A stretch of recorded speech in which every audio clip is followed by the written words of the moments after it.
ತ್ರಿಮೋಕ್ಷಿ ಮತ್ತೆ ತ್ರಿವ್ಯಾ ಎರಡು ಟ್ರೋಲ್ ಆಗ್ತಿರೋ ಒಂದು ಸಬ್ಜೆಕ್ಟ್. ಹೌದು. ಸೊ ಯಾರು ಚೆನ್ನಾಗಿರುತ್ತೆ, ಯಾರ್ದು ಅಲ್ಲಿ ಬಿಗ್ ಬಾಸ್ ಹೌಸ್ ಅಲ್ಲಿ ಕಾಣಿಸ್ಕೊಂಡ್ರೆ ಚೆನ್ನಾಗಿ ಕಾಣಿಸುತ್ತೆ ಅನ್ಸುತ್ತೆ?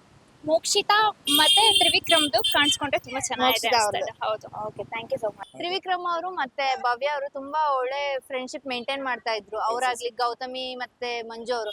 ಬಟ್ ನಿನ್ನೆ ಎಪಿಸೋಡ್ ನೋಡ್ತಾ ಇದ್ರೆ ಆಲ್ರೆಡಿ ಅವ್ರ ಜಗಳ, ಯಾರೋ ನೀನ್ ಯಾರೋ ನಾನ್ ಯಾರೋ ಶತ್ರುಗಳ ತರ ಆಡ್ತಾ ಇದ್ದಾರೆ. ಆಡ್ತಿದಾರೆ, ಅವ್ರ ಮನಸ್ಸಲ್ಲಿ ಇದ್ದೇ ಇರುತ್ತೆ. ಹಾ. ಅದನ್ನ ಹಿಡ್ಕೊಂಡು ನೋಡಿ ಆಡಕ್ ಹೋದ್ರೆ ಆಗಲ್ಲ. ಈಗ ಆದ್ರೆ ಹಿಂಗೆ ಆಡ್ಬೇಕು, ಹಿಂಗೆ ಆಡ್ಬೇಕು. ಆಡಿದ್ರೆ ಪಕ್ಕ ಆಗಿದೆ ಹೇಳ್ತಾರೆ. ಓಕೆ, ಸೀರಿಯಸ್ ಆಗಿ ಆಗ್ತಿದ್ಯಾ ಅಂತ? ಅದೇ ಹನುಮಂತು ಬಂದೇ ಬರ್ತಾನೆ, ರಜತ್, ಮಂಜು ಇವರಿಗೆ ತ್ರಿವಿಕ್ರಮ್ ಇವರೇ 4 ಜನದಲ್ಲಿ ಯಾರು ಬರ್ತಾರೆ.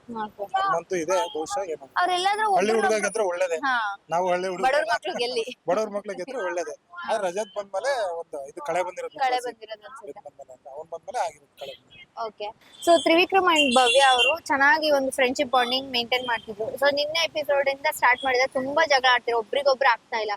ಸೊ ಇವ್ರು ಮೇ ಬಿ ಅವ್ರು ಯಾಕೆ ಹಂಗ ಆಡ್ತಿರ್ಬೋದು ಅನ್ಸುತ್ತೆ ಸಡನ್ ಆಗಿ?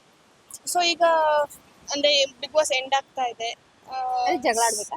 ಜಗಳ ಆಡ್ಬೇಕು ಅಂತ ಅಲ್ಲ, ಅಂದ್ರೆ ಒಬ್ರು ಸ್ಟ್ರಾಟಜಿ ಇನ್ನೊಬ್ರಿಗೆ ಎಲ್ಲಿ ಒಂದು ಎಫೆಕ್ಟ್ ಆಗುತ್ತೋ ಅನ್ನೋ ಕಾರಣದಿಂದ ಅವ್ರು ಆತರ ಮೈಂಡ್ ಸೆಟ್ ಇರ್ಬೋದು. ಸೊ ಅದೇ ತರ ಯಾರಿಗಾದ್ರೂ ಅವ್ರು 4 ಜನ ಇದ್ದಾರೆ, ಗೌತಮಿ ಅಂಡ್ ಮಂಜು ಮತ್ತೆ ಇವ್ರಿಬ್ರು. ಸೊ ಇವ್ರಿಬ್ರಲ್ಲಿ ಯಾರಿಗೆ ಯಾರು ಅಡಚಣೆ ಆಗಿದ್ದಾರೆ ಅನ್ಸುತ್ತೆ? ಮಂಜು ಅವರು ಗೌತಮಿ ಅವರಿಗೆ. ಮಂಜು ಅವರು ಗೌತಮಿ.